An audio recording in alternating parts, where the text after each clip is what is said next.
Albert Einstein once said, everybody's a genius, but if you judge a fish by its ability to climb a tree, it will live its whole life believing that it is stupid.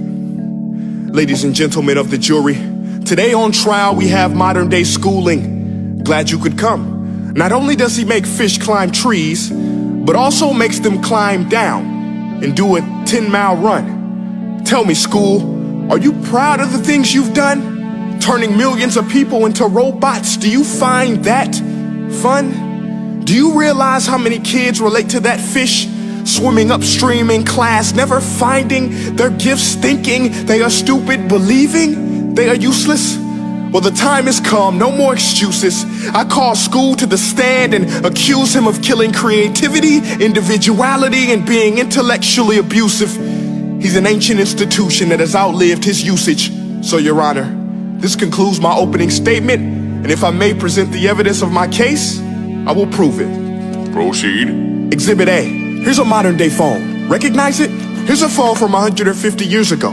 Big difference, right? Stay with me. Here's a car from today, and here's a car from 150 years ago. Big difference, right? Well, get this. Here's a classroom of today, and here's a class we used 150 years ago.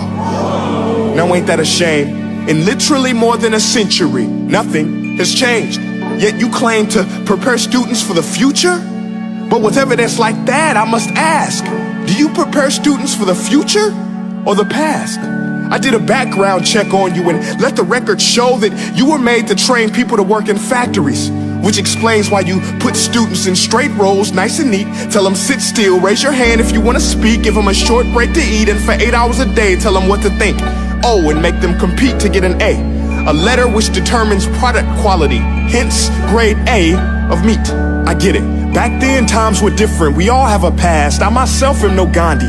But today, we don't need to make robot zombies. The world has progressed. And now we need people who think creatively, innovatively, critically, independently, with the ability to connect. See, every scientist will tell you that no two brains are the same. And every parent with 2 or more children will confirm that claim. So please explain why you treat students like cookie cutter frames or snapback hats, giving them this one-size-fits-all crap. Watch your language. Sorry, Your Honor, but if a doctor prescribed the exact same medicine to all of his patients, the results will be tragic. So many people would get sick, yet when it comes to school, this is exactly what happens, this educational malpractice, where one teacher stands in front of 20 kids, each one having different strengths, different needs, different gifts, different dreams, and you teach the same thing the same way? That's horrific. Ladies and gentlemen, the defendant should not be acquitted. This may be one of the worst criminal offenses ever to be committed. And let's mention the way you treat your employees. Objection. Overruled. I want to hear this. It's a shame. I mean, teachers have the most important job on the planet, yet they're underpaid? No wonder so many students are short-changed. Let's be honest, teachers should earn just as much as doctors, because a doctor can do heart surgery and save the life of a kid, but a great teacher can reach the heart of that kid and allow him to truly live. See, teachers are heroes that often get blamed, but they're not the problem. They work in a system without many options or rights. Curriculums are created by policymakers, most of which have never taught a day in their life. Just obsessed with standardized tests. They think bubbling in a multiple choice question will determine success. That's outlandish. In fact, these tests are too cruel to be used and should be abandoned, but don't take my word for it. Take Frederick J. Kelly, the man who invented standardized testing, who said, and I quote, "These tests are too cruel to be used and should be abandoned." Ladies and gentlemen of the jury, if we continue down this road, the results will be lethal. I don't have much faith in school, but I do have faith in people. And if we can customize healthcare, cars, and Facebook pages, then it is our duty to do the same for education, to upgrade it, change it, do away with school spirit, because that's useless. Unless we're working to bring the spirit out of each and every student, that should be our task. No more Common Core. Instead, let's reach the core of every heart in every class. Sure, math is important, but no more than art or dance. Let's give every gift an equal chance. I know this sounds like a dream, but countries like Finland are doing impressive things.